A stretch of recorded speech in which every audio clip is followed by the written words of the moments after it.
ఏఐయుకేఎస్ జాతీయ మహాసభల్ని ఏఐయుకేఎస్ జాతీయ మహాసభల్ని ఏయుకేఎస్ జాతీయ ప్రథమ మహాసభని ఇల్లెందులో జరిగే అఖిల భారత ఐక్య రైతు సంఘం ప్రథమ మహాసభను రైతు సంఘం రైతాంగ పోరాటాలు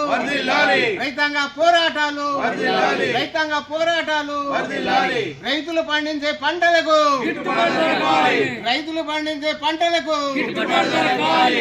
ఐక్య రైతు సంఘం రైతాంగ పోరాటాలు.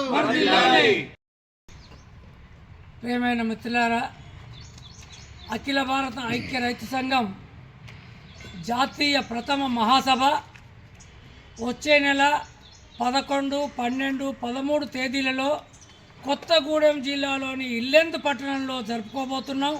ప్రధానంగా ఈ ఐక్య రైతు సంఘం ఏర్పడిన తర్వాత 16 రాష్ట్రాలలో కింది స్థాయి నుంచి అంటే గ్రామ స్థాయి నుంచి బ్లాక్ స్థాయి, డివిజన్ స్థాయి, జిల్లా స్థాయి, రాష్ట్ర స్థాయి మహాసభలు జరుపుకొని జాతీయ ప్రథమ మహాసభను తెలంగాణ రాష్ట్రంలోని ఇల్లెందు పట్టణంలో జరుపుకోబోతున్నాం.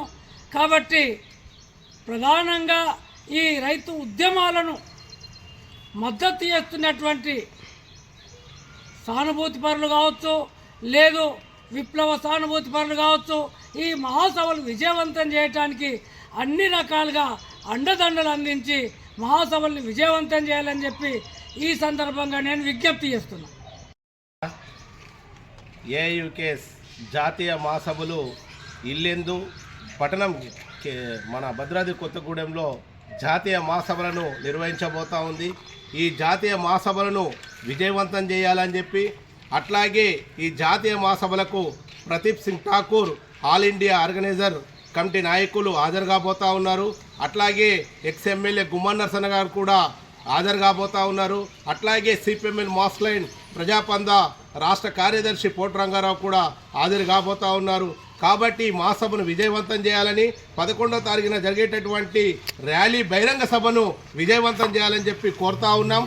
అట్లాగే భవిష్యత్ కార్యక్రమాలను అట్లాగే నెమరు వేసుకొని ఫ్యూచర్లో జరిగేటటువంటి కర్తవ్యాలను మనము అక్కడ చర్చించుకొని భవిష్యత్ కార్యక్రమాన్ని రూపొందించుకోవడానికి ఉపయోగపడతాయని చెప్పి మహాసభలు, అట్లాగే ఇవాళ కేంద్రంలో అనుసరిస్తున్నటువంటి నరేంద్ర మోడీ సర్కార్ 3 నల్ల చట్టాలను తీసుకొచ్చింది. అట్లాంటిని వెనుకకు కొట్టినప్పటికీ కూడా చాప కింద నీరులాగా ఇప్పటికే అది నరేంద్ర మోడీ తీసుకొస్తున్నటువంటి పరిస్థితులు కనబడుతూ ఉన్నాయి. కాబట్టి ఇక్కడ ఉన్నటువంటి రైతాంగానికి ఇచ్చినటువంటి ఏదైతే 2 లక్షల రుణమాఫీ కావచ్చు, అనేకమైనటువంటి పంటలకు బీమా సౌకర్యం కావచ్చు, అవన్నిటినీ కూడా ఇవాళ తుంగలో దొక్కుతున్నటువంటి రాష్ట్ర ప్రభుత్వం కూడా ఇవన్నిటిని కూడా మనం వ్యతిరేకించి ఈ మహాసభలలో చర్చించుకుంటాం. కాబట్టి ఈ మహాసభలను విజయవంతం చేయాలని చెప్పి రైతాంగానికి, మేధావులకు విజ్ఞప్తి చేస్తా ఉన్నాం.